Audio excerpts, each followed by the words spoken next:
Dia 24 de novembro de 2025, continuando a análise de Jurema Serpente, página 71. Chevalier, no Dicionário de Símbolos, existe um livro junguiano que tem símbolos junguiano, é um dicionário de símbolos, para a gente conseguir ir entendendo a linguagem junguiana, que ela é toda metafórica, visto ser a linguagem da alma. Por isso, metafórica, né?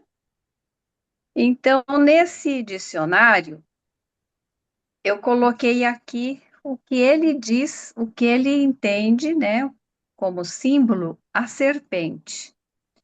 Nos propõe pensarmos a serpente e uma pessoa como um par de opostos complementares, pois ambos se distinguem de todas as outras espécies de animais, sendo o ser humano de sangue quente, situado no final de um longo esforço genético, enquanto a serpente com sangue frio rasteja como se estivesse no início desse esforço. Então, vamos pensar assim, na evolução da vida, né? A serpente precede os outros animais. É o modelo mais rudimentar, né? O modelo ali compridinho, se arrastando, né? Exige um esforço de extensão e contração para ela ir caminhando e em direção daquilo que ela quer, se arrastando sobre o próprio ventre. E o ser humano, vamos pensar essa serpente como a coluna vertebral, né, em pé. Depois de todo um esforço genético evolutivo, a raça humana surge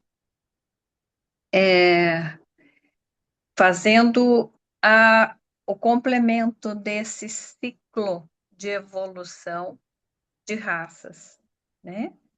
Então, a serpente, ela é um ser de sangue frio e o ser humano de sangue quente, em torno de 36 graus, o nosso corpo humano tem, né? Então é quente mesmo, quente.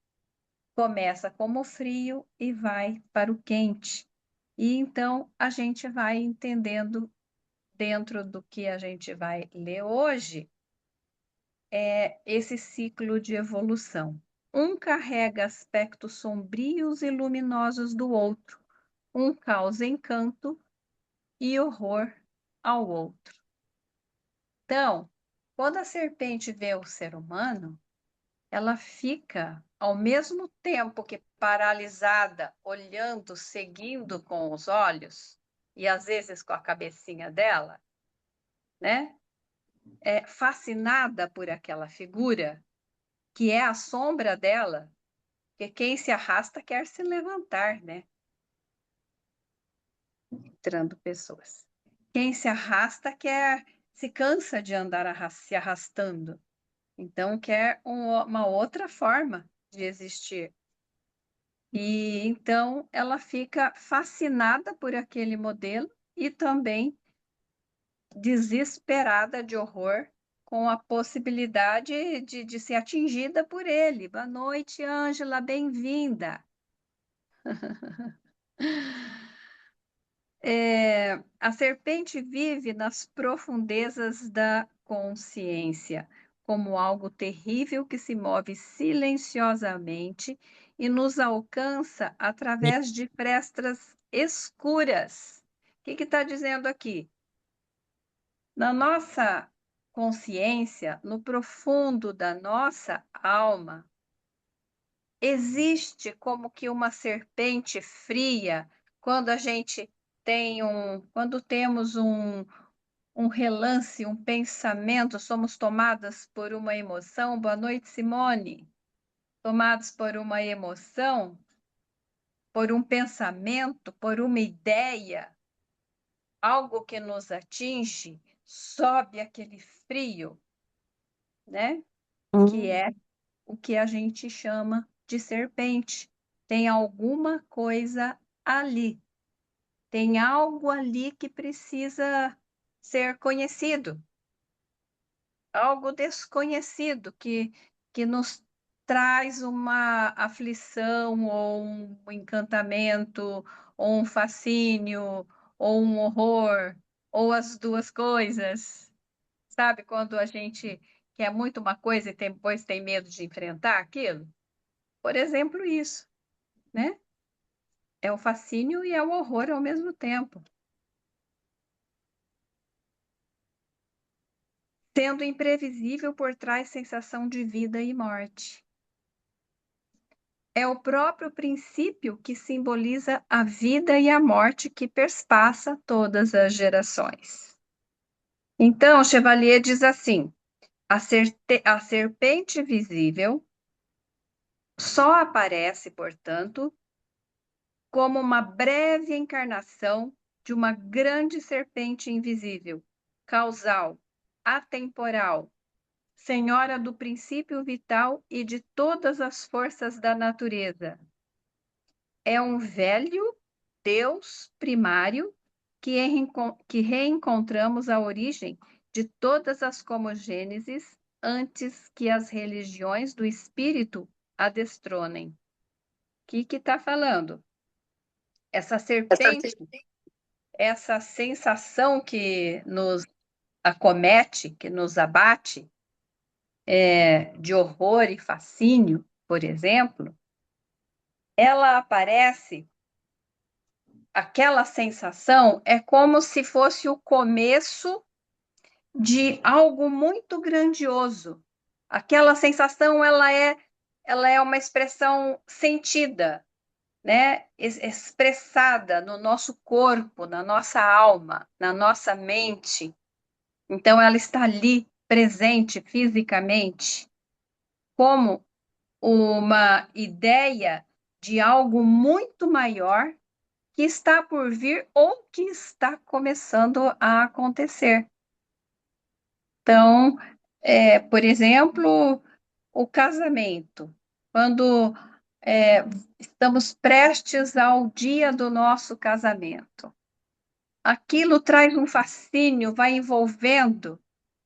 Só que entrar na igreja para casar, normalmente é uma coisa que treme o joelho, que, né, que traz um sofreguidão, assim, a respiração, um certo nervosismo, ou então uma calma congelante, paralisante. Meu Deus, como eu podia estar tão calma? Não, estava congelada, não estava calma, né? Aparece calma, muitas vezes, a pessoa congelada.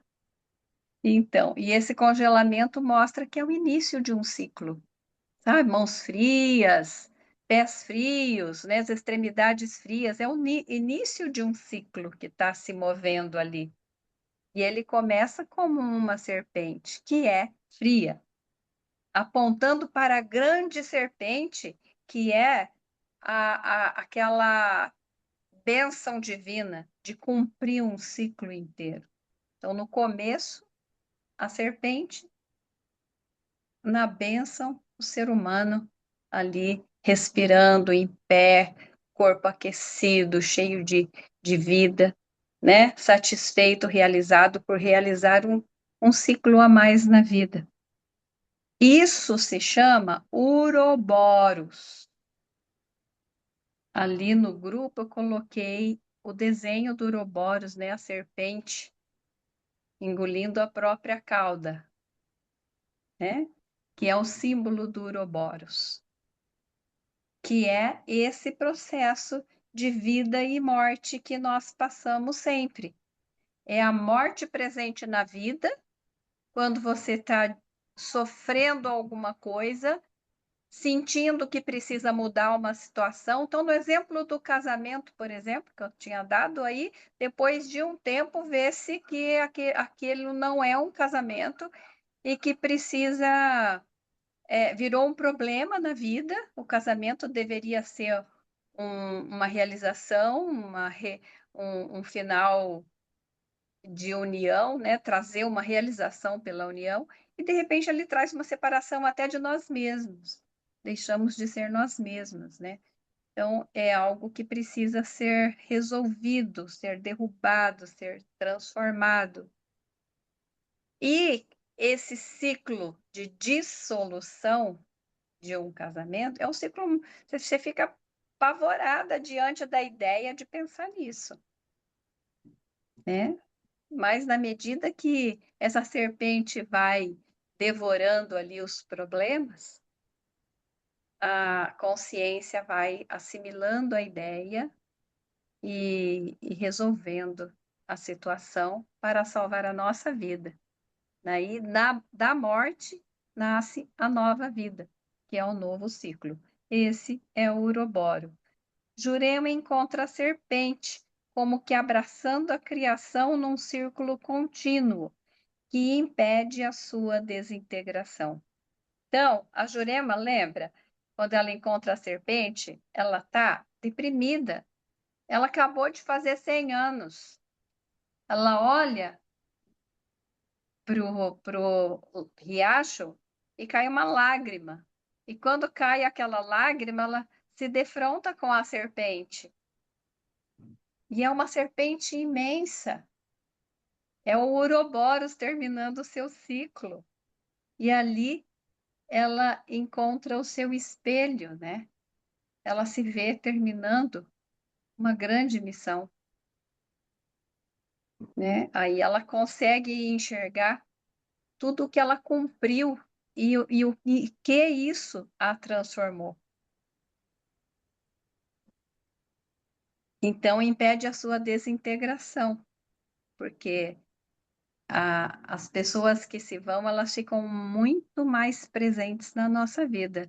Alguém tem essa experiência de perder uma pessoa querida e sentir que essa pessoa está muito mais presente do que quando estava viva?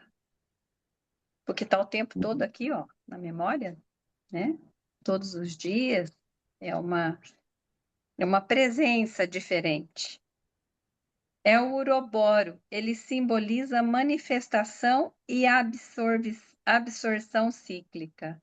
É a serpente que engole a própria cauda, como uma transmutação perpétua de morte em vida, vida em morte, onde o corpo da serpente em círculo gera a ideia de um tempo. O ciclo leva um tempo, maior ou menor, dependendo do quanto você se dedica a ele. Às vezes leva uma vida inteira para completar e fica ali girando em torno de si mesmo sem completar o ciclo, porque quando completa, você é acionado por uma nova direção e ali você vai fazer um novo ciclo, né? Então, ficou claro isso? Querem perguntar alguma coisa até aqui? Querem comentar? Ô, Cris, Oi, mas é um ciclo ou são vários ciclos? Cada ciclo pode ser um uroboro, ou não? exatamente, Rose. Mas o uroboro, ele pode só ficar aqui, ó, comendo a própria cauda e vivendo as mesmas dores e os mesmos problemas, E não saiu né? disso. Vamos pensar de novo na situação do casamento que de repente surgiu aqui como exemplo. É, você está dentro de um casamento, o casamento não acontece, ou seja, não tem uma unidade, as pessoas não conseguem se tornar um com o outro, ou seja, resolver as coisas juntos, conversar, ser feliz, ter trocas afetivas, trocas sexuais, trocas de ideias, de planos de vida, de resolução, não consegue. Está cada um vivendo a sua própria vida. Então, não é casamento. E aí isso vai angustiando. E passa um ano, passa dois. É só a roda da bicicleta girando, mas você não está indo para lugar nenhum, sabe? Então, não completa o ciclo. completa o ciclo quando essa cobra fria começa a comer, ou seja, digerir as coisas e ir buscando uma solução que transforme o sofrimento em uma coisa melhor. A dor tem que passar. A dor tem que se transformar, que seja uma nova dor, lá do outro ciclo, do outro Uroboro, né? E então Entendi. você vai se resolvendo ali. Quando você termina, você fecha esse ciclo. É como se, sabe, vocês já viram a carcaça de casca de uma cobra? Quando ela já Não. saiu ali de dentro? Isso é um ciclo terminado. É uma excelente metáfora. Eu vi lá no sítio da Lenice. Fui lá uma vez passear e entre tantas vezes que eu fui, e de repente eu vi assim um túnel lindo, transparente, decorado de luzes e cores, e eu perguntei para o moço que estava lá acompanhando a gente conversando, eu falei, que é ali? Olha que coisa mais linda, parece um colar no chão. Ele falou assim, isso é a casca de uma cobra. Eu falei, quer dizer que ela morava aí dentro, ela já saiu daí? Ela já é uma nova cobra? Ele falou, isso aqui foi antes da casca de uma cobra, ela já saiu daí, faz pouco tempo. Porque ela estava linda ali, intacta, sabe? É a coisa mais linda, é um túnel colorido assim, no chão, né? Então, ali é um ciclo resolvido. Ela já estava em outra casca. Mas vivendo outras histórias, né? Não sei, mudando de cor, mudando de tamanho, mudando não sei de que ela mudou, né? Porque, mas já não estava naquele ciclo. Então, esse Ouroboros já fechou. Ela já resolveu o que ela tinha que resolver para sair daquela, né? Uhum. Agora deu para entender melhor. Deu para entender, né?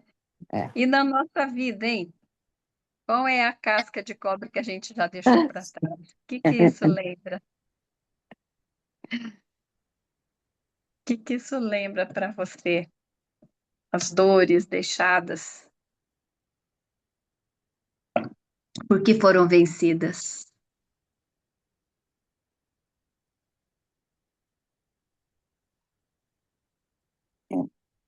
Olha, Tem Cris, muito. só o fato de ter escrito, participado da escrita desse livro é um ciclo que eu pude vencer e deixar para trás a dor de me mostrar.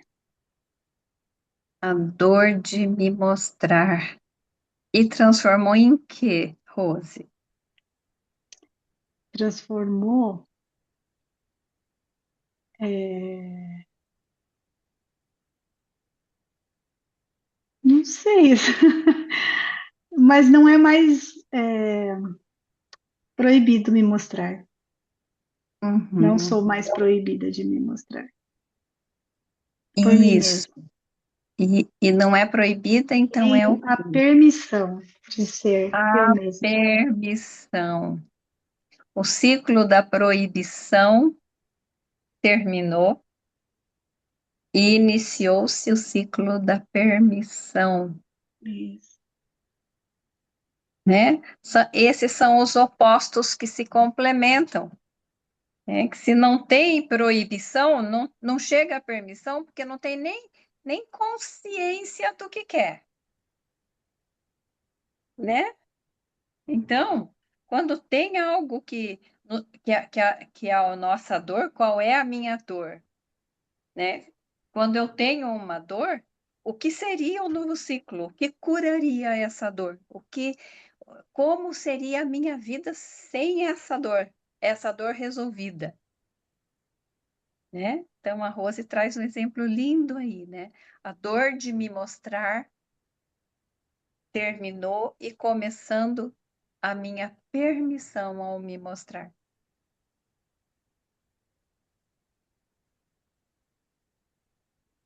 E permissão, Rose, se me permite perguntar, se a proibição trazia dor, a permissão traz o quê? A permissão traz pertencimento, traz coragem, traz clareza. Eu falo coragem por não ter medo do julgamento, entendeu? Nesse sentido. Sim. E traz criatividade, desenvolve, né? Criatividade, porque libera, né? Como eu não estou mais preocupada, então eu posso criar. Olha, eu posso criar. Que coisa linda, né? Você pode permitir que o seu self criativo se mostre, É, né? O seu aspecto divino. Se você tira o divino do enjaulamento.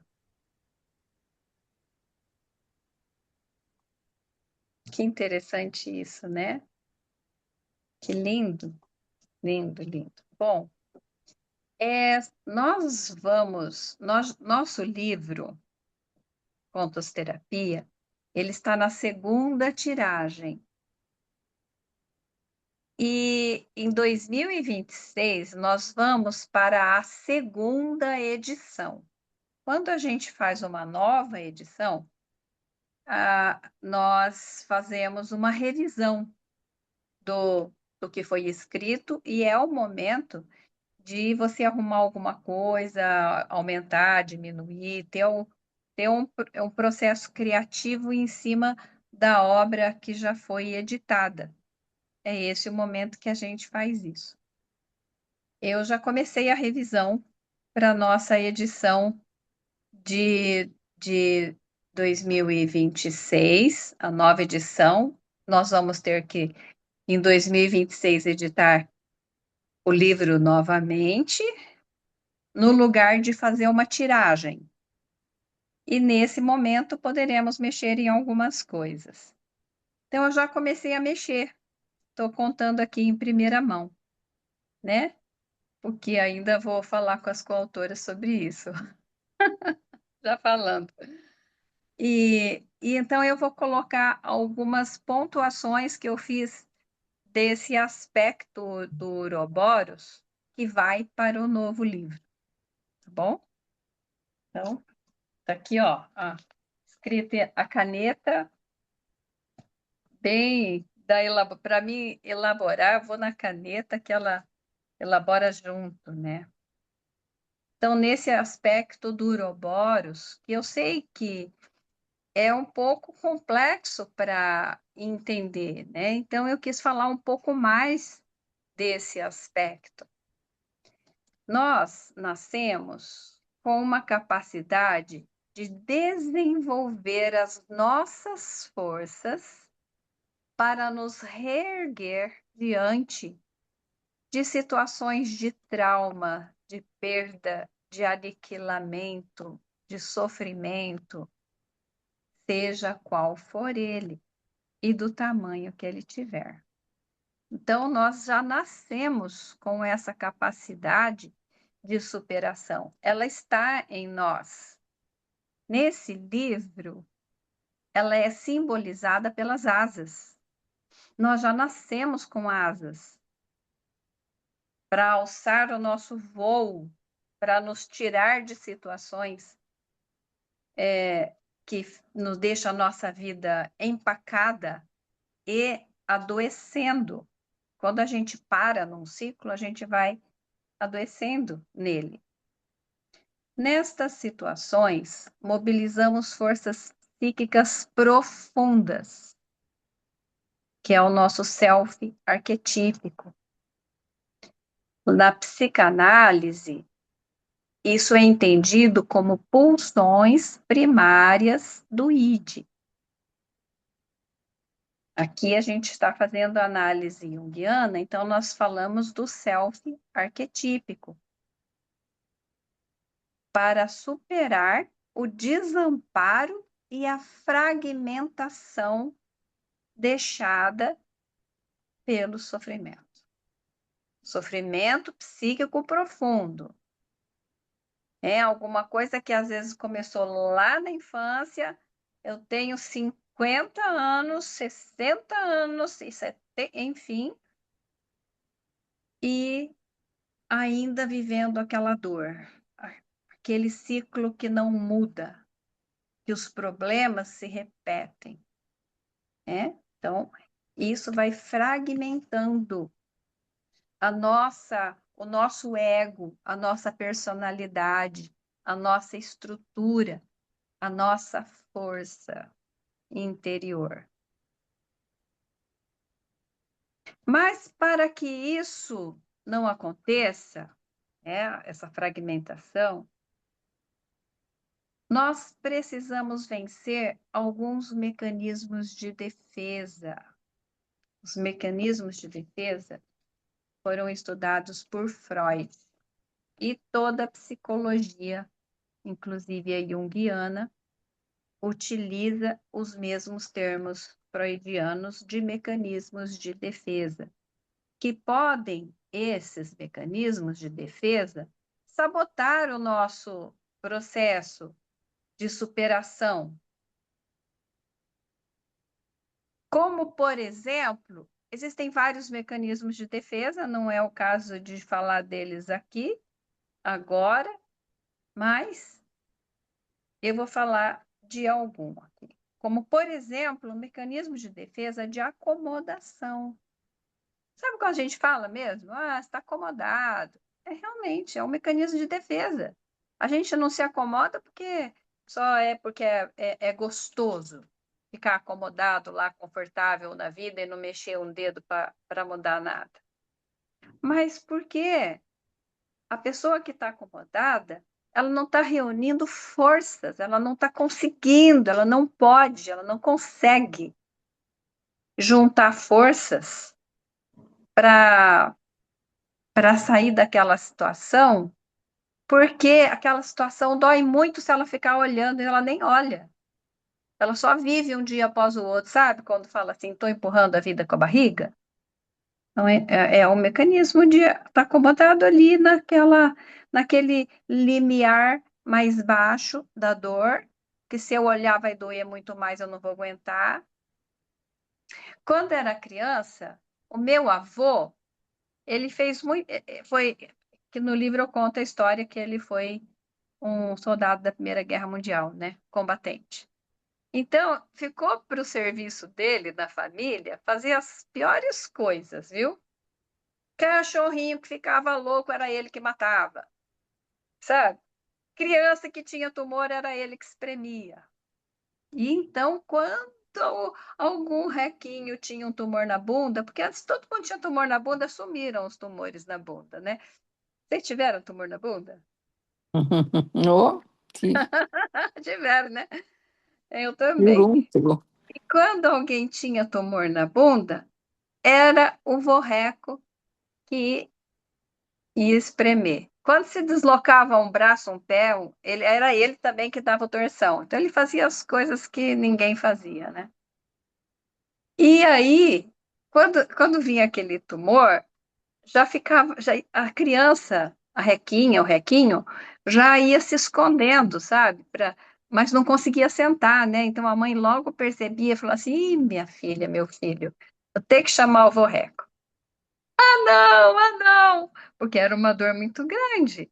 E o vorreco era assim: ele punha deitadinho de bunda para cima no joelho dele, baixava ali o shortinho, por exemplo, ou a calcinha.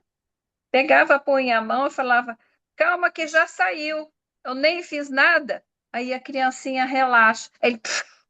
Aí aquele berro que vai até o sangue escorrer, né? Aí acabou o problema. Saía dali, pronto, vai brincar, você não tem mais tumor. Ele tirava o carnegão. Ele tinha habilidade de fazer coisas que ninguém gostava de fazer e ele era quem fazia. Então, esse fazedor de coisa dentro de nós, o vorreco de cada um, sabe? Às vezes ele está adormecido, enfraquecido. São as forças psíquicas que faz a coisa que a vida não quer fazer. A gente quer viver bem, a gente quer ser feliz, então a gente vai chupando laranja, vai na festa, vai, enfim, né? Comendo o seu pãozinho, e tá tudo gostoso. Mas na hora de sentar para resolver esse problema, aí, não, tô com sono, vou dormir, né? Então, por exemplo, isso, uma das minhas filhas, sempre, quando era criança, sempre que ela tinha um problema, ela parecia que desmaiava, mas não, ela dormia, chegava a roncar. Era um mecanismo de defesa dela, né? E ficava ali acomodada naquele sono, porque aí não precisava resolver o problema. Então, esse é o mecanismo de defesa por acomodação. Por exemplo, algumas vezes fomos convidados por uma serpente muito fria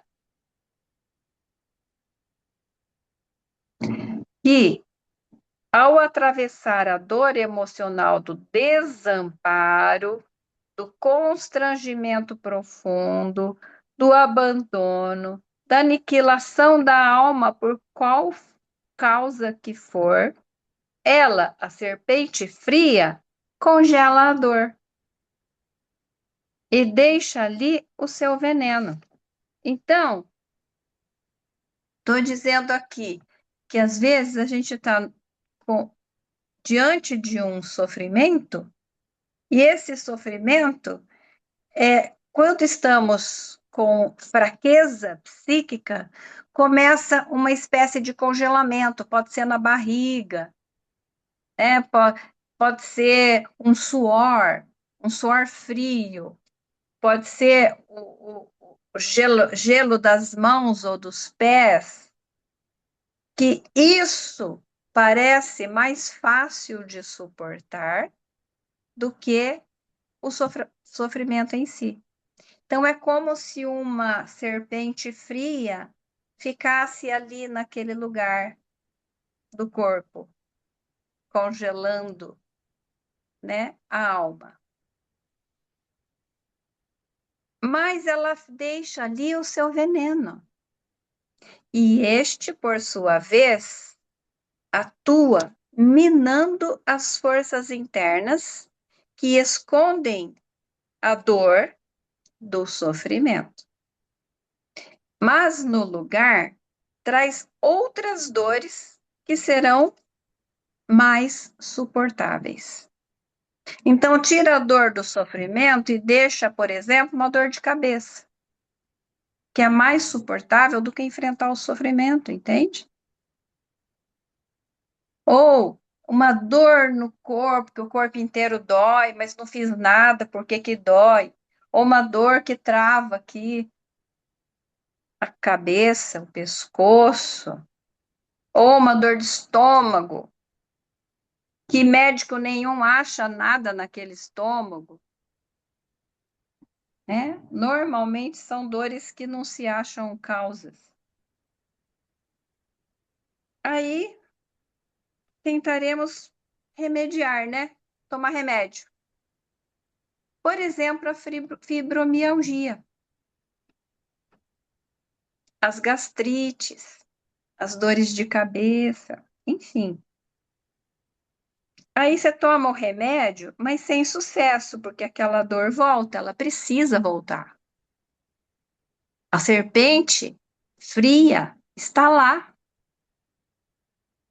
justamente para adoecer o corpo, porque a mente não conseguiu dar conta. E como que chama isso?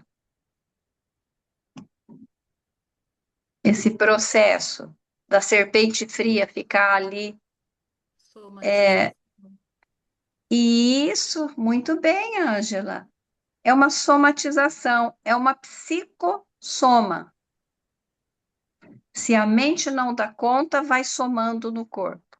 Psicossomatização, né? Aí você vive com os remédios de dor, mas ela volta. até que a vida nos leve, de alguma forma, a encarar o sofrimento causal. Então a gente foge, foge, foge, mas um certo momento precisa encarar aquele sofrimento, né? Ele está sempre diante da gente. Uma hora, a própria vida às vezes encara. Vamos voltar no casamento, então, que é o exemplo do dia. Vamos pensar que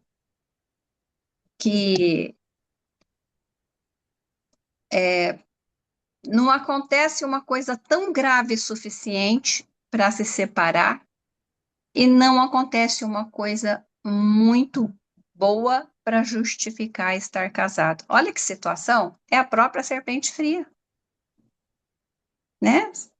É uma coisa meio assim, não é ruim, mas então, por que que você vai separar? Porque não é bom. Ah, mas acho que eu não vou, não, ficar mais um tempo aqui, né? Então vai adoecendo. Mas aí, de repente, acontece alguma coisa, até uma viuvez. Vamos dizer que a pessoa morreu, né? Eu não estou pensando em ninguém, tá? Estou aqui criando uma história. Vamos pensar que a pessoa morreu.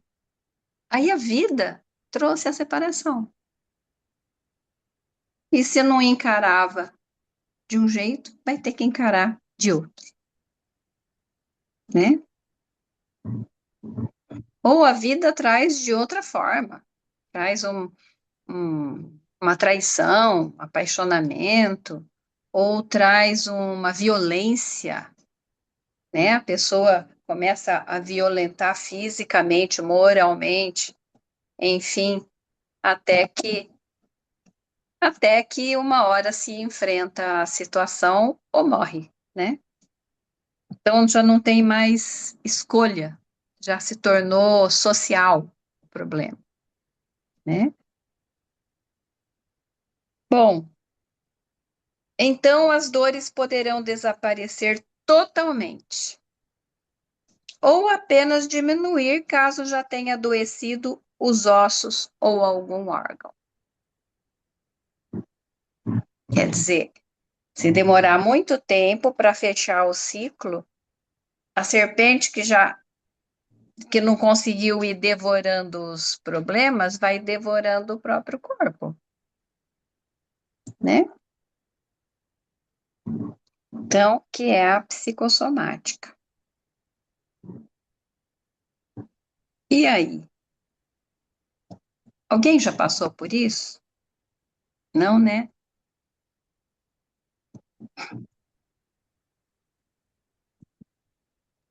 Não uma vez só.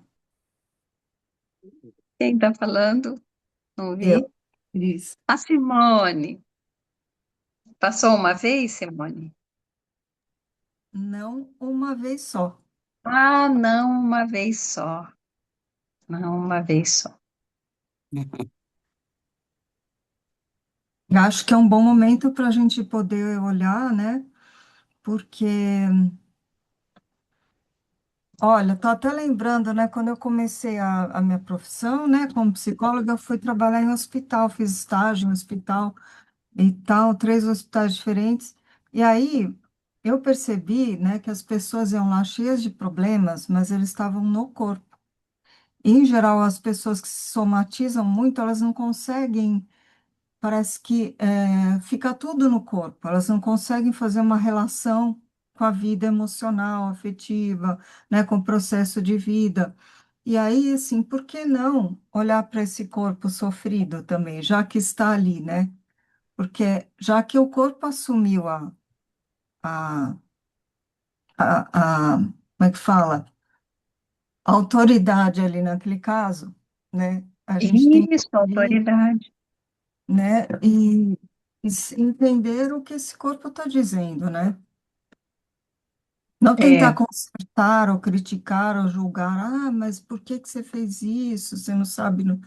Não, justamente isso que você está falando, é um mecanismo de defesa, é uma incapacidade de lidar com aquela força, que a vida está pedindo, né? E aí a gente adoece mesmo, até por conta do estresse prolongado, né? De uma relação difícil. Uhum, A gente isso. vai encarar de um jeito ou de outro. É porque o próprio sofrimento vai minando as forças Exatamente. psicológicas, né? E aí, quando tem um problema, muitas vezes esse problema, ele recebe um pouco daquilo que a pessoa não está tendo na relação, por exemplo, atenção, cuidado, gentileza, né? Ou não, Sim. Uhum. né? E aí está estabelecido o bloqueio. Existe ali um bloqueio. Existe ali a necessidade de desbloqueio. E Jung fala uma vez, o filho de Jung perguntou para ele, né, que acompanhou o pai em tudo e achava assim muito difícil essa tarefa de ser terapeuta e também muito difícil fazer terapia, porque ele está ali na casa, ele tá circulando entre dores, porque era o pai e a mãe, né? A mãe se tornou terapeuta também. Então, circulando entre dores, imagina que os assuntos eram dores, as visitas eram pacientes, enfim. Aí ele pergunta para o pai: pai, mas para resolver o problema tem que ser terapia? Eu tenho que fazer uma terapia para dar conta do que corrói a minha alma? E Jung estava fazendo lá uma escultura. Aí ele fala: não, meu filho, não é necessário fazer terapia. Terapia é só uma escolha, é um caminho para isso. Mas a própria vida vai cumprir sua tarefa, né? Então, é isso mesmo, a vida cumpre. O ciclo precisa fechar. A cobra precisa deixar o seu rastro e mostrar que começou um novo ciclo, né? E viver o novo ciclo. De um jeito ou de outro, isso vai acontecer. Então, ficam os nossos questionamentos, né? Quando encaramos a dor, a serpente fria começa a se aquecer, porque ela vai devorando o problema. E quanto mais devora o problema, mais força, motivação, mais visão, mais caminhos ela percebe. Depois que você está no trem, o trem vai. Para só na próxima estação, né? E devorando o trauma. O que é isso? É a própria sabedoria divina, sélfica, ancestral. Veja que coisa linda! Aqui está dizendo daquele momento que Jurema olha e vê a serpente divina, a grande serpente, a entidade sélfica, né? Que aquilo que era a coisa mais terrível acontece como uma forma assim natural da vida. Quando você se entrega à dor, ao sofrimento, à morte daquele sofrimento, para que aquele ciclo termine. Então, o entrar, o estar disponível a, já começa a trazer forças psíquicas. E o mexer, o movimento, vai trazendo mais força. São as asas que vão brotando e vão brotando. E a pessoa vai ficando forte, sábia, porque no mecanismo de defesa de acomodação, para você se acomodar, você tem que estar congelado. né? Então, vai congelando os sentimentos, vai congelando a dor, vai ficando congelada, ela passa a ser racional. Ah, é uma droga mesmo, mas não é bom para ninguém. Homem é tudo assim, ou mulher é igual às outras, sabe? É aquela fala da acomodação, né? O que é isso? É o congelamento da alma. Mas quando você fala assim, não, eu vou, agora que se dane, fui. Pulei do trampolim, agora já estou no meio, agora estou chegando perto da piscina. Gente, mas não é que deve ser bom isso? Está gostoso, né? Vai ficando bom. A coisa começa a melhorar porque vai melhorando, vai invertendo, né? Você vai entrando naquela dor, o corpo vai te abençoando e te perdoando, né? Então, essa sabedoria divina, céltica, ancestral, é toda a força da nossa ancestralidade que atua, porque se é tão difícil para nós, é porque quem veio antes sofreu e não conseguiu resolver. Então, essa força que ficou no nosso DNA ancestral, nesse momento, é ativada. Porque quando nós vencemos a nossa força, vencemos em nosso nome e de nossos ancestrais. Isso é honrar os ancestrais. Isso é honrar a nossa vida.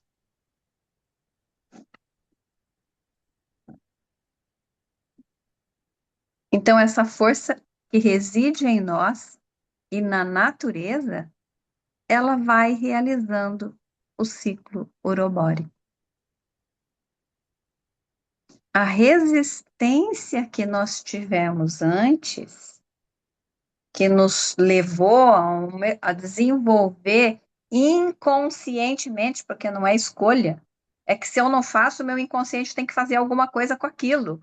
Então ele pensa assim, não, ela não está dando conta, não vai ser ela que vai resolver, é mais uma que vai carregar mais dor para frente para os filhos dela resolverem, netos, bisnetos, né? Então o que que eu vou fazer? Eu vou amenizar a dor, senão ela morre do coração aqui, que também é físico, né? Então, para ela sobreviver, eu vou dar uma outra dor e já aceitando que ela vai levar o problema para a morte.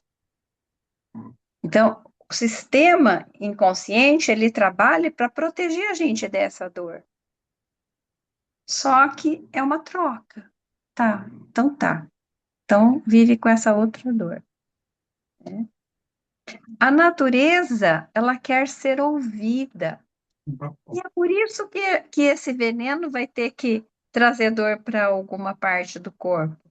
Porque se a gente não ouve a nossa emoção, nosso sentimento, nossa alma, então escuta o corpo. O que o corpo precisa para parar de sofrer aquela dor, chorar aquela dor, né? A natureza, ela quer ser ouvida.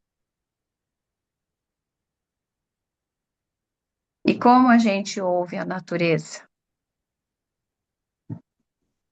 A resposta está aqui. Só precisamos silenciar, né? E aí ela começa a falar se a gente ficar ouvindo, se a gente não se distrair. Porque a hora que a gente começa a escutar a nossa alma falar, dá uma resistência racional, dá uma lembrança de que eu estou em cima da hora de alguma coisa, ou que eu estou morrendo de vontade de fazer xixi ou cocô, ou que, ai, estou muito cansada, depois eu continuo, né? Ouvir a alma, é, aquele mecanismo de defesa, que a resistência também é um mecanismo de defesa, ele vai atuando, né? Há, portanto, que se ter coragem. Quem falou em coragem? A Rose, né? Coragem. Coragem de lutar pelo que é sagrado. Porque você terminar o ciclo de um problema é sagrado, é a missão. Mesmo quando tudo parece perdido, só parece, mas não está. Porque a cobrinha nova não estava lá, babando naquele túnel que eu babei no túnel, achei a coisa mais linda do mundo. Mas ela não estava lá, ela já tinha ido, né? Perdido se ela ficasse ali secando junto com a pele. É a transformação radical que pode advir do confronto com as nossas sombras pessoais e coletivas. Então, as nossas sombras são tudo aquilo que eu tento evitar ou não admito, que sinto, que sou. Porque se eu admitir, tudo bem, é o primeiro passo. Pode ser o que for. Ah, eu sou uma vampira. Eu sou um monstro. Eu sou narcisista. Eu sou corrompida. Eu sou, né? Enfim, seja lá o que for. Seja lá o que for, tudo bem. Tudo bem. São coisas das pessoas mesmo. Ser monstro é coisa de gente, não é coisa de fantasma. Coisa de gente. Ser narcisista é coisa de gente, né? Ser compulsivo é coisa de gente. E tudo bem, tudo bem. São problemas humanos. Se é humano, tudo bem, né? Difícil é uma pomba assassina, por exemplo. Um gato narcisista. A maioria é, né? Mas né? Um mosquito compulsivo, né? Tem que pecar 30 vezes para sarar a compulsão dele. Sei lá, mas são coisas da gente, a gente tem essas coisas. A natureza tem essas coisas. São coisas que fazem parte da vida. Mas são as nossas sombras. E quando são as nossas sombras, é o que a gente esconde. Porque parece a coisa mais feia do mundo.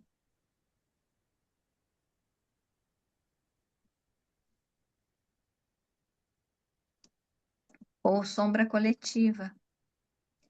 Às vezes um grupo todo se cala porque não quer admitir que estava errado, por exemplo, né? Mas que quando essas sombras elas são enfrentadas, aceitas, compreendidas, elas começam a ser assimiladas. O que que é assimiladas? Deixa de ser feio, passa a ser forte, sabe? Deixa de ser uma coisa feia. Ah, nunca pensei que eu sou narcisista, mas eu sou narcisista. Até antes de falar isso, é uma coisa muito feia. A hora que eu falo, não, realmente eu sou narcisista. Isso deixa de ser feio, passa a ser fato. Deixa de ser complexo, passa a ser fato. E quando é fato, pode ser transformado.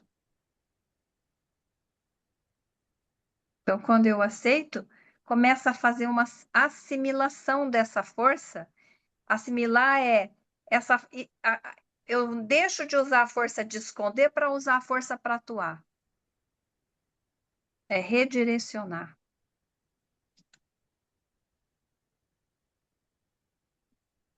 Transforma a serpente fria diabólica em quente e divina. Através do tempo de transcendência, nos leva a uma profunda integração e a uma nova forma. que transcende a finitude. Finitude acabou a vida naquele ciclo que não termina nunca, que repete sempre, repete, repete. Fica de olho em problemas que se repetem na sua vida. Né? Então, como que é? Quando eu admito aquela coisa que parecia ser feia, ela deixa de ser feia, porque ela já está integrada, já está admitida. Virou um fato, virou uma aceitação. E aí, eu aceitando que é meu, aquele problema, aquilo vai, vai me tornando cada dia mais diferente, porque eu já tenho consciência do caminho que eu não devo pisar, né? Aonde que eu boto o pé na lama? Eu já tenho consciência. Então, eu vou saindo daquele processo de morte e vou entrando num novo processo, vou fechando o ciclo e entrando com a força desse narcisismo, possivelmente para um. Sabe quando a gente fala assim, nossa, aquela época eu era tão. Como eu mudei? Eu era tão três pontinhos. Como eu mudei? Né? Porque houve esse processo de integração. E você começou de uma nova forma, um novo ciclo, saindo do rumo da finitude e indo para a evolução. Este é o ponto que o Ouroboros completa um ciclo. E com sorte começará outra. Outro ciclo. Aqui os mesmos problemas que por anos a fio se repetiram, eles se dissolvem. Né? Só tem esse jeito, ele se dissolve. Porque ele deixou de ser um problema, passou a ser um fato, dissolveu-se o problema. Eu assumi a responsabilidade. Né? Eu passo a agir assim, por exemplo. Como eu sei que eu tenho um aspecto narcísico dentro de mim, eu vou tentar ampliar um pouco a minha atitude para outros lados. Ou seja, eu tenho consciência e responsabilidade. Eu estou comprometida em ser uma pessoa melhor. Então, não é feio admitir coisas que a gente não quer continuar sendo. É uma glória não querer continuar sendo. Então, admite, né? Porque aquilo vai se dissolver no momento que você admite. Essa força vai te transformar, vai te trazer consciência e, com o tempo desse novo ciclo, isso se dissolve completamente. Eu era narcisista, nossa, nem consigo imaginar como que eu era. A gente muda. Eu queria ouvir um pouquinho vocês.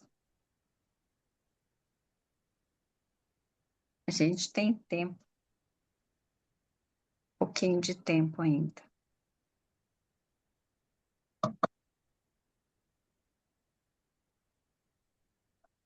Tem alguém com uma história aí na ponta da língua querendo contar?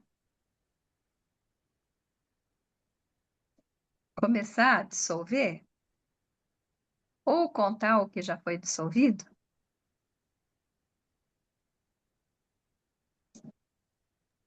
Eu estava pensando, Cris, na questão da coragem, né, que eu acho que é tão importante, e aqui pensando o que que seria ter coragem, né? E aí eu lembrei de uma situação que eu fui num lugar e tinha uma cachoeira. Tinha uma cachoeira, tinha um lago lá, umas pedras e tal. Estava um pouco frio esse dia, mas eu estava com muita vontade de entrar na cachoeira, sabe, aquela queda d'água. Eu vi uma pessoa lá assim, falando, ai, que gostoso. Eu falei, nossa, eu fiquei imaginando uma massagem, né, nos ombros com essa água, mas eu estava com receio de entrar. ficar com receio de ser frio, de ter algum bicho. Enfim, não estava no na minha zona de conforto.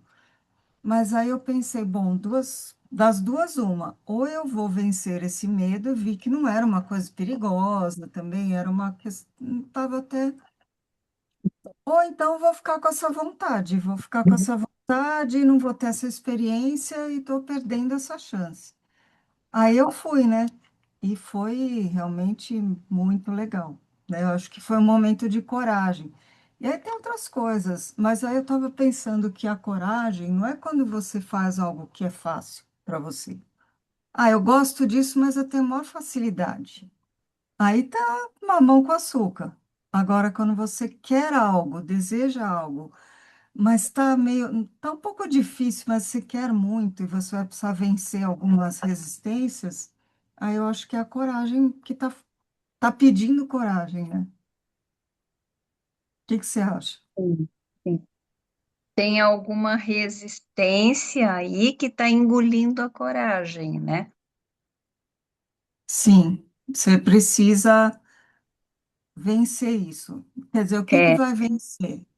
É o medo ou é o desejo de fazer aquilo, de você é a achar que... serpente da morte ou a serpente da vida?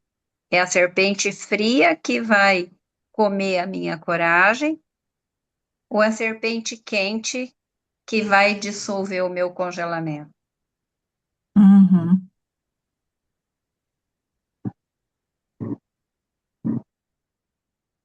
E aí, quando a gente entende onde é que a gente está, a serpente fria é diabólica, né?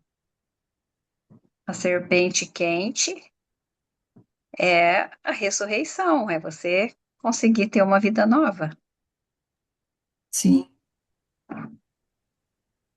né? fazer fluir algo, né? Deixar fluir, isso mesmo. Ou fazer a escolha, né?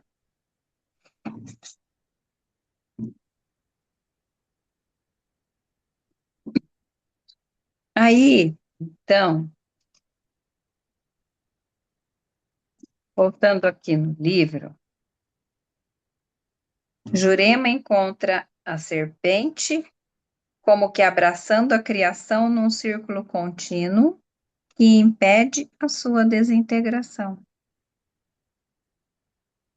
Ela estava angustiada porque todos morreram e ela também estava morrendo, né? E quando ela encontra a serpente, ela vive aquele final de ciclo em pé e não se arrastando, né? Porque ela entende que ela cumpriu tudo o que precisava ter cumprido. E precisava mais essa parte, né? Fechar o ciclo final. Que nessa hora tem que ter também muita coragem, né? Porque aí vai com coragem ou com medo, Verdade. né? É o Uroboro, símbolo da manifestação e absorção cíclica. É a serpente que engole a própria cauda, como uma transmutação perpétua de morte em vida e vida em morte, onde o corpo da serpente, em círculo, gera a ideia de um tempo, né? Que é o trabalho.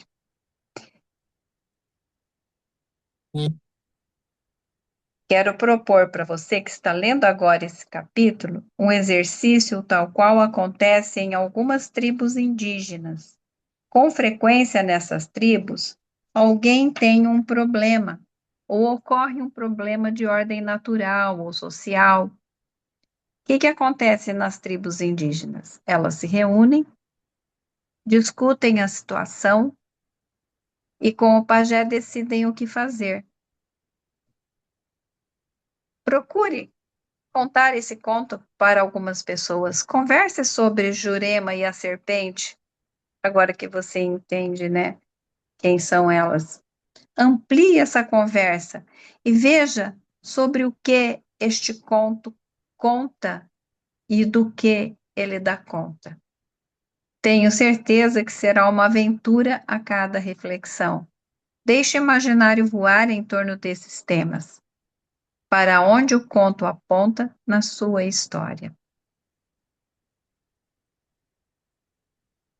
Essa experiência traz de volta a roda de conversa na calçada sob a luz da lua, uma cena comum do cotidiano até o século XX, que seus antepassados provavelmente viveram, em uma época que ainda era possível o convívio em comunidade nas ruas dos bairros, sem a correria e a violência dos tempos atuais.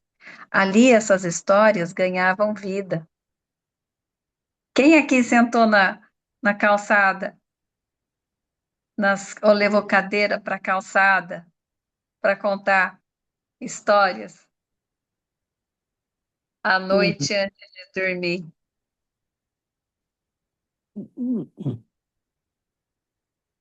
Alguém viveu isso? Não, Não. não.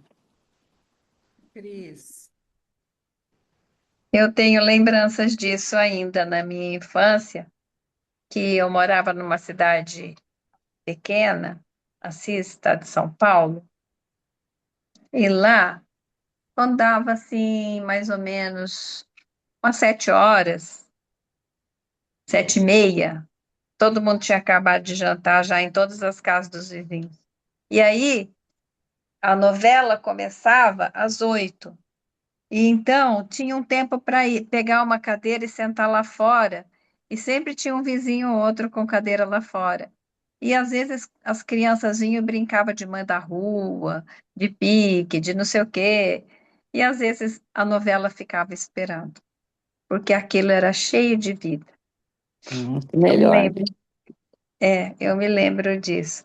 Mas os nossos antepassados viveram isso, né? Porque a televisão veio lá no começo da minha infância, né? Cris, É que... Oi? eu tenho, Oi. eu tenho muitas lembranças disso, de rodas de É. conversas. A Rose sabe também, que ela viveu isso, né? Então, assim,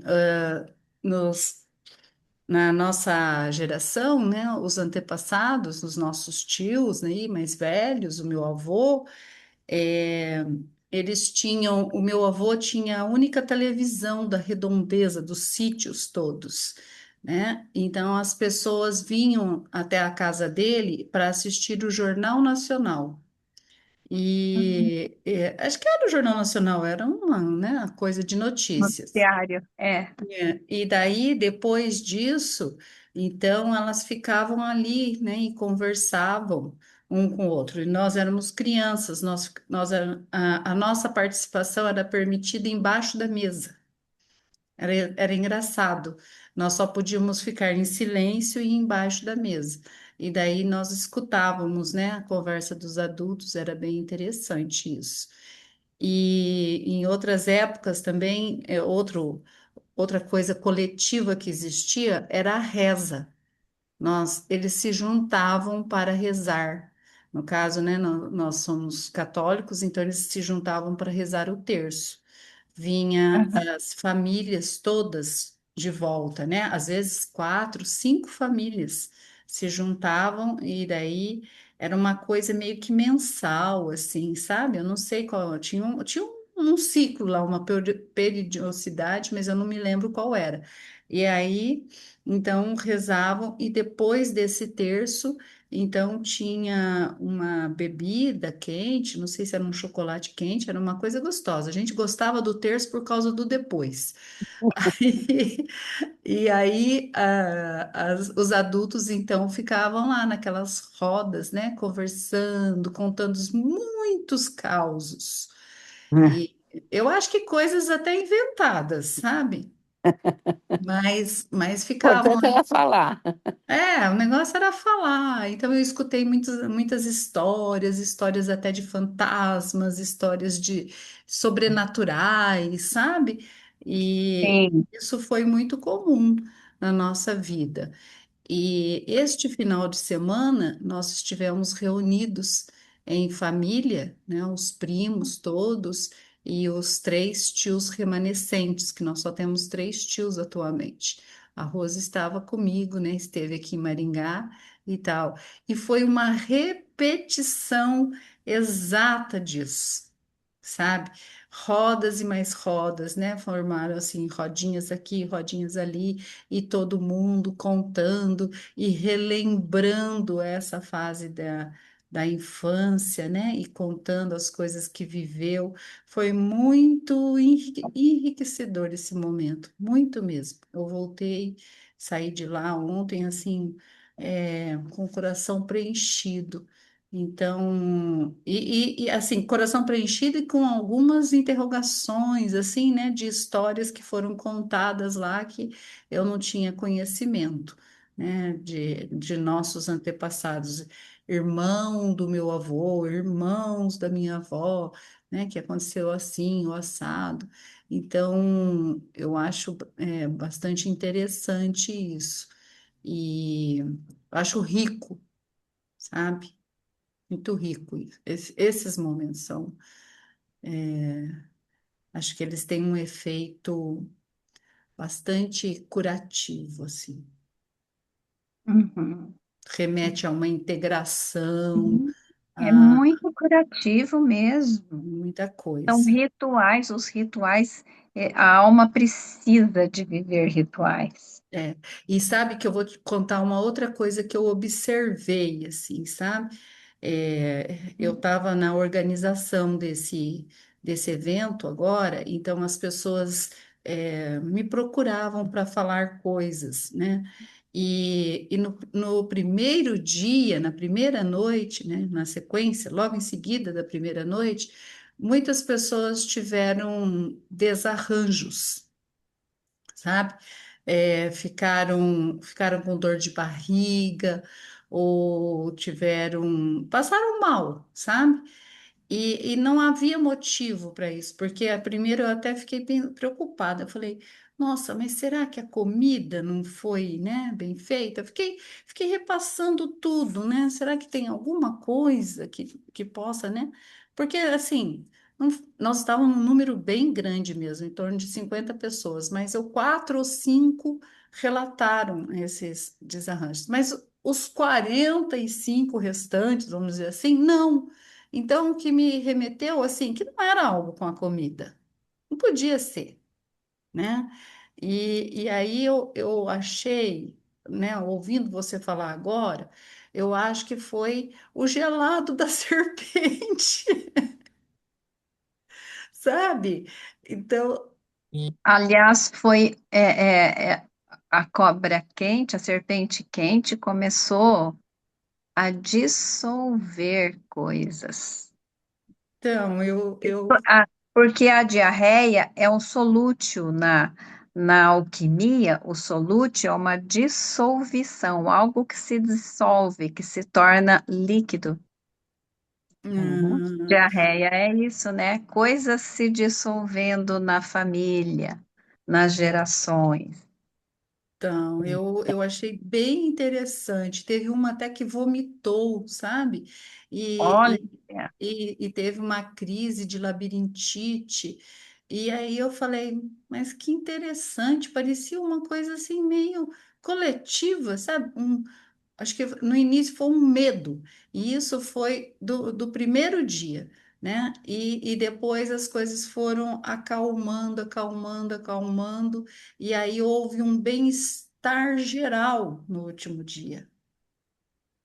jogando fora as coisas que precisavam ser eliminadas, né? Isso é o É, solúcio mesmo. é, Na próxima aula, quem vai dar a aula vai ser a outra Cristina, que vai falar dos processos alquímicos. É fascinante a gente ver como você está relatando aí, né? Esse processo de se reunir, de conversar, de falar, de desenvolver, tem esse preparo que é o ritual, e aí ele causa o efeito. Por quê? Para um bem maior. Então, é a serpente quente que vai dissolvendo as resistências, né, os problemas acumulados, reprimidos, congelados, né, para um grande bem-estar. no coletivo familiar, né? É, e tanto que ao final do encontro, as pessoas me abraçavam e agradeciam assim, tal, né? E todos falavam a mesma coisa. Vamos já começar o próximo. Preparar o próximo, sabe? Foi muito interessante. A Rose até escreveu um artigo, assim, um poema sobre esse nosso encontro e colocou lá que teve pessoa que até sugeriu que ela se repetisse 2 vezes por ano e não mais só uma. Foi, então, assim, eu percebi quando você estava falando, né, sobre esse processo, que a gente viveu essa experiência, esse final de É, semana, inclusive, né, falando assim, talvez muito ainda superficial, né, precisaria depois cada um voltar-se para si e aprofundar tudo que viveu, todos esses é. sentimentos, né, e tudo mais. Mas eu achei que foi um começo. E Foi um foi começo, bastante simbólico para mim, os acontecimentos assim, sabe? O ciclo todo. sim. Porque esse ciclo ele fecha, ele veja, ele começou no coletivo, ele tem que ir para o individual, né? Para Isso, fechar o ciclo, né? tem. Cada um tem que se haver agora, né, com a É. sua história. Então é gostoso fazer de 6 em 6 meses. Então, vamos fazer essa lavagem toda juntos, mas certamente não vai ser possível, né? Vão ter ocorrências individuais mostrando que tem um caminho individual para ser ativado, né? O que isso ativou em cada um precisa ser resolvido para não estancar a dor grupal. É. E eu não sei se tem pertinência falar sobre isso também, mas uma outra coisa que eu observei, que eu acho que tem ligação com esse tema, é o sofrimento de uma pessoa, sabe, em particular, que viveu um grande problema, mas um grande mesmo, né? Foi a perda de uma filha assassinada, né? Foi fruto de uma violência sexual em seguida de um assassinato. Não, Então, assim, realmente é uma dor que a imagino dor das imensa. maiores. E aí, observando, né, o pai e a mãe dessa jovem que morreu, né, que são meus primos, eu notei, assim, que o primo, né, o homem, no caso, ele se tornou uma pessoa muito calada. Ele está, quase não se ouve a voz dele. Ele se tornou um mudo, sabe?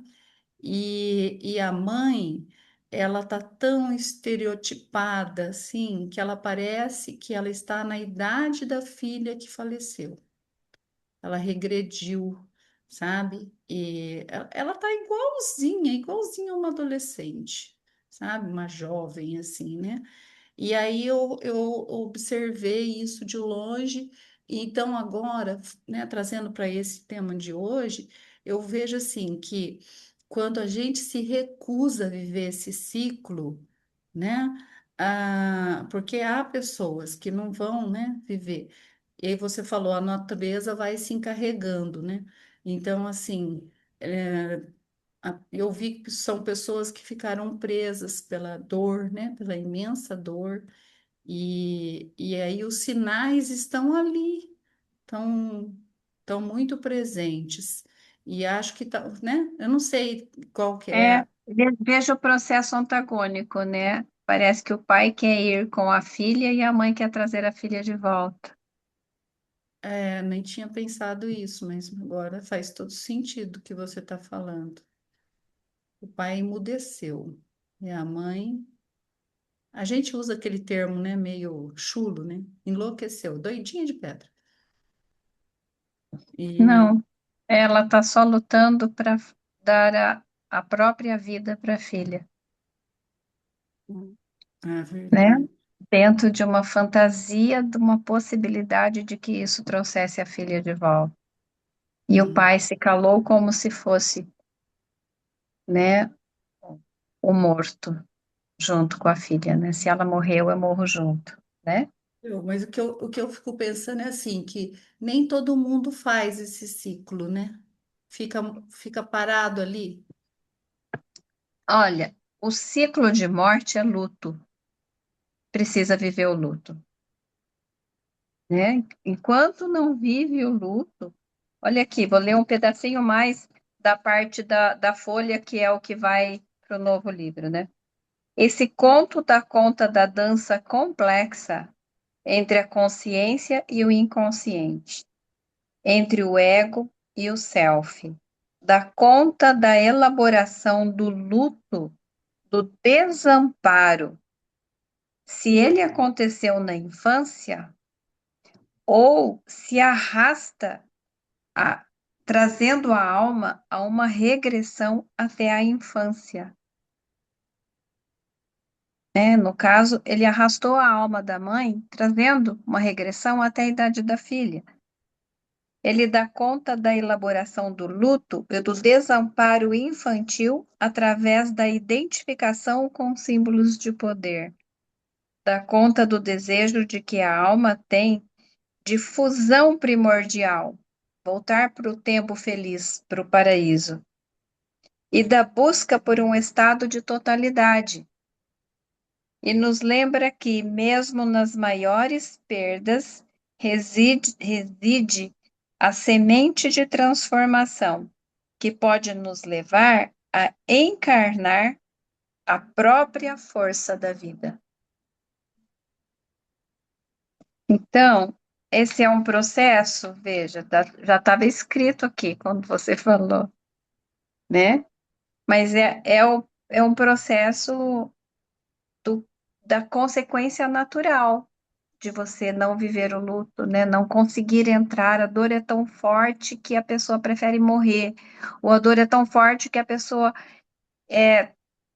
ela não sabe, inconscientemente ela está dando o corpo dela, a mente dela, as emoções dela, como se isso fosse possível que a filha reencarnasse nela. É um processo natural de não luto, sabe? Porque o luto é muito duro. Porque perder já é difícil, mas perder numa condição de a menina totalmente desamparada na morte é um sofrimento. Algumas dores são irremediáveis, né? As sequelas inevitavelmente ficarão, né? É difícil refazer a vida depois de uma situação dessa, né? E eu até estava, assim, inicialmente numa situação de julgamento, sabe? Assim, querendo Ah, até ficar longe, sabe? Porque eu falei, ai, que pessoa desestabilizada, sabe? Não sei. Mas claro depois, que fica de repente, desestabilizado. eu olhei assim e eu falei, não, é muita dor que tem ali, É. né? Os dois morreram, né? É. E daí eu peguei e falei, não, eu vou ficar aqui, né? E do lado. Não dá para fazer nada, mas, né, vamos ficar próximos, É, pelo é. menos. A presença que cura. Mas é duro, né? Porque para ela, principalmente, ela não achou um outro sentido para a vida dela, né? É, Ela não encontrou uma luz, alguma coisa que a motivasse a prosseguir. Então, a sensação que me dá é que aí ela ficou presa num tempo onde ela tenta ser feliz. Que é o que a Cris fala, né? Que ela está tentando voltar para trás. Quer dizer, ela tenta guardar, ela tenta recordar dela momentos onde ela era ela, onde a vida dela tinha sentido. E é uhum, triste nisso, né? Ela não ter conseguido elaborar a dor dela, né? Ela está presa nesse Ouroboros aí que não, ela não conseguiu sair desse ciclo, né? Eu fiz uma é, especialização em perda e luto e o que a gente estuda é exatamente isso, quer dizer assim, não existe tempo para esse luto, né? Mas assim, precisa ter acolhimento, né? Se a pessoa, se nem ela conseguiu se acolher, ela não consegue ser vista. né? É muito triste, né? Porque é por isso que ela fica meio abobada, porque ela não existe, né? Ela parou num tempo que esse tempo não é o tempo real, porque o tempo real para ela não interessa. Aí você vê que seu tio ficou mudo porque ele vai falar o quê? Né? Não tem sentido. Eles não conseguiram refazer, acender uma nova luz, né? Superar a perda. Talvez eles se sintam responsáveis por não ter podido socorrer, né? Porque na fantasia dos pais, os super-heróis estão aí para proteger os filhos, né? E aí não Sim. se sentiram capazes, né? Eles não foram proativos, né? Mesmo tendo culpa nenhuma, mas inconscientemente fica a minha incapacidade, né? Eu não fui capaz de proteger. Uma pena ela não aceitar ajuda, Ângela. Ia ser legal se você conseguisse conversar com ela e plantar uma sementinha, né, de alguma coisa, ou que se ela aceitasse ouvir uma Eu já- história, né, alguma coisa que conseguisse trazendo ela devagar que fosse, né, de volta, né, porque ela está tartarizada, né, para a gente vê os dois em tártaro, que na alquimia a gente fala, nós temos uma série de todo sentimento que não é elaborado, ele vira um miasma. Um miasma não tratado, ele cria vida. E aí ele vira um carvão, né? Então, assim, quando eu consigo limpar este carvão, a gente encontra uma pedra, né? Aí eu supero aquela dificuldade. Agora, se eu não consigo, aquilo vai nos nublando. E aí vão Uhum. criando-se carvões mesmo, que é o que a gente fala que é tártaro, né? Então, assim, a luz não entra mesmo. Aí não é porque ela não quer, não entra. O Sim. organismo fecha o campo de um jeito que aí eles vão cada vez se fechando mais para morrer. Não, não, eles não abrem para a luz. Aí essa negritude vai tomando conta. Uhum. Então é muito triste se você conseguisse resgatar alguma coisa que fosse, mesmo num conto, né? Porque não sei se eles aceitariam um tratamento, mas É, precisavam ser olhados, né? Assim, eu tentar não tenho assim, alguém. tanto acesso a eles, mas Sim. o que eu achei que ficou muito nítido é essa prisão mesmo. Quer dizer, eles não olharam para a serpente. É isso que ficou nítido para mim, Uhum. Uhum. né? Uhum. Ou vira serpente, mas viraram as costas, ou ficaram parados, sei lá. Mas Morreram de medo, né? de alguma forma estão com medo e distantes dessa serpente. E que a gente lembre disso, né? Para os nossos processos. É isso que eu acho que é importante, né? Da experiência.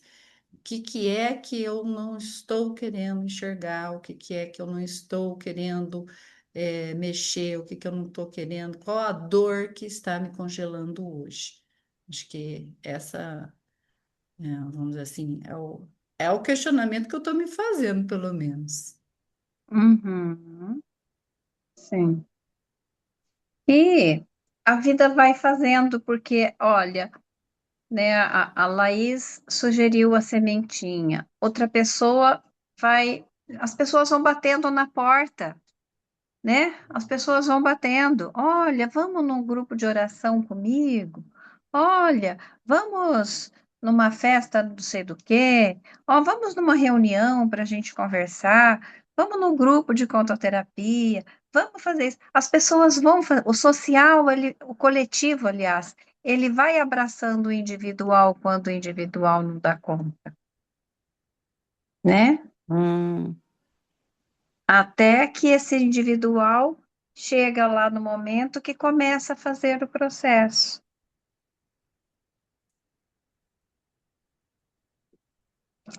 Ah, foi muito, muito gratificante para mim hoje.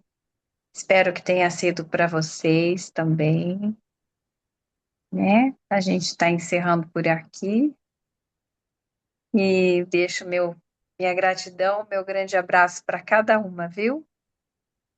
E se vocês puderem, façam algum comentário lá no nosso grupo, tá bom? valeu. Um beijo. Um beijo, boa noite. Beijo, Boa meninas. Obrigada. Boa noite. noite. Tchau. Boa Boa noite. noite. Boa noite. Obrigada, Laís. Eu que agradeço. Tchau.